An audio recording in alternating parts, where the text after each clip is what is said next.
ఆ సాయంకాలమందు ఆ ఇద్దరు దేవదూతలు సొదొమ చేరునప్పటికి లోతు సొదొమ గవని యొద్ద కూర్చుండి ఉండెను. లోతు వారిని చూచి వారిని ఎదుర్కొనుటకు లేచి సాష్టాంగ నమస్కారం చేసి, నా ప్రభులారా, దయచేసి మీ దాసుని ఇంటికి వచ్చి రాత్రి వెళ్ళబుచ్చి కాళ్ళు కడుగుకొనుడి. మీరు పెందలకడ లేచి మీ త్రోవను వెళ్ళవచ్చును అనెను. అందుకు వారు, అలాగు కాదు, నడివీధిలో రాత్రి వెళ్ళబుచ్చెదమని చెప్పిరి. అయినను అతడు మిక్కిలి బలవంతము చేసినప్పుడు వారు అతని తట్టు తిరిగి అతని ఇంట ప్రవేశించిరి. అతడు వారికి విందు చేసి పొంగని రొట్టెలు కాల్చగా వారు భోజనము చేసిరి.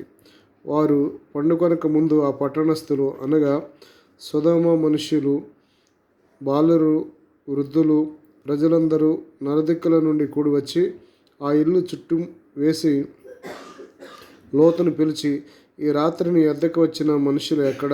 మేము వారిని కూడినట్లు మా యొద్దకు వారిని వెలుపలికి తీసుకొని రమ్మని అతనితో చెప్పగా, లోతు వెలుపల ద్వారము వద్ద ఉన్న వారి దగ్గరికి వెళ్ళి తన వెనక తలుపు వేసి, అన్నలారా, ఇంత పాతకము కట్టుకొనకుడి. ఇదిగో, పురుషుని కూడని ఇద్దరు కుమార్తెలు నాకున్నారు. సెలవైతే వారిని మీ యొద్దకు వెలుపలికి తీసుకుని వచ్చేదను. వారిని మీ మనసుకు వచ్చినట్లు చేయుడి. ఈ మనుషులు నా ఇంటి నీడకు వచ్చి ఉన్నారు కనుక వారిని మీరేమీ చేయకూడదని చెప్పినప్పుడు వారు, నీవు అవతలికి పొమ్మనిరి. మరియు వారు, వీడెవడో మనలోనికి పరదేశిగా వచ్చి తీర్పరిగా ఉండ చూచుచున్నాడు. కాగా వారి కంటే నీవు ఎక్కువ కీడు చేసేదమని చెప్పి లోతు అను ఆ మనుషుని మీద దొమ్మిగా పడి తలుపులు పగలగొట్టుటకు సమీపించిరి.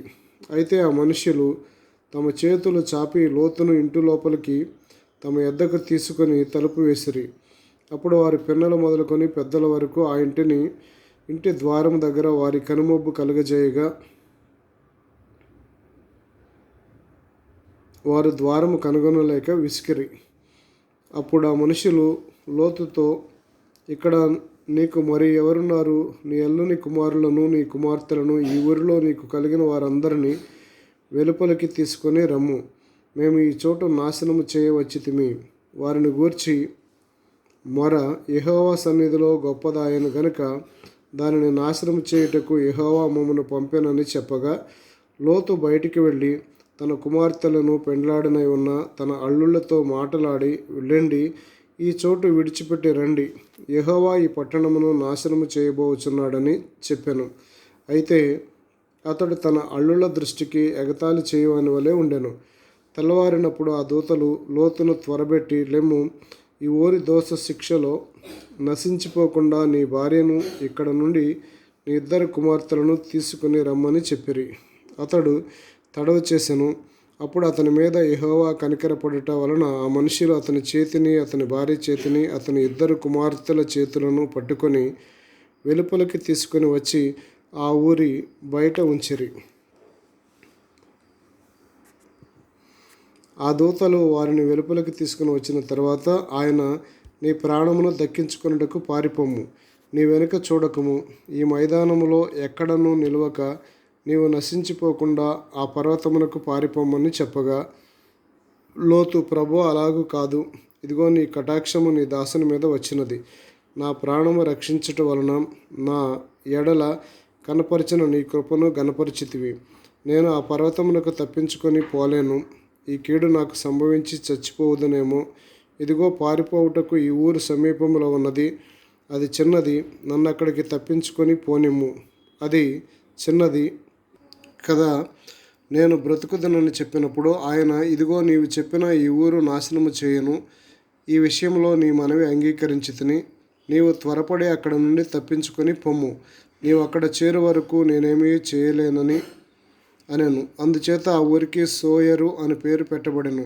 లోతు సోయరుకు వచ్చినప్పుడు ఆ దేశమున సూర్యుడు ఉదయించెను.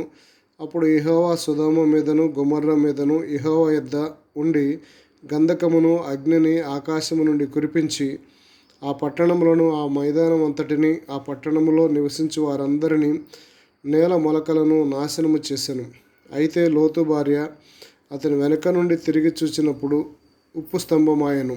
తెల్లవారినప్పుడు అబ్రాము లేచి తాను యెహోవా సన్నిధిని నిలిచిన చోటికి వచ్చి సొదొమ గొమొర్రాలను తట్టును ఆ మైదానపు ప్రదేశము యావత్తును చూడగా, అదిగో ఆ ప్రదేశపు పొగ ఆవము పొగ వలె లేచుచుండెను.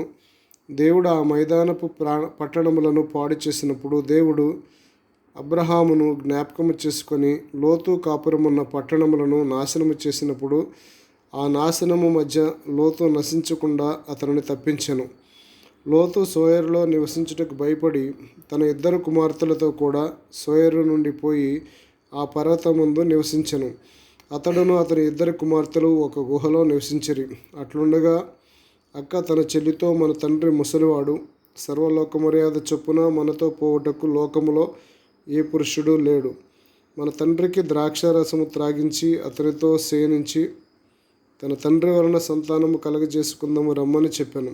ఆ రాత్రి వారు తమ తండ్రికి ద్రాక్షారసము త్రాగించిన తర్వాత అతని పెద్ద కుమార్తె లోపలికి వెళ్ళి తండ్రితో శయనించెను.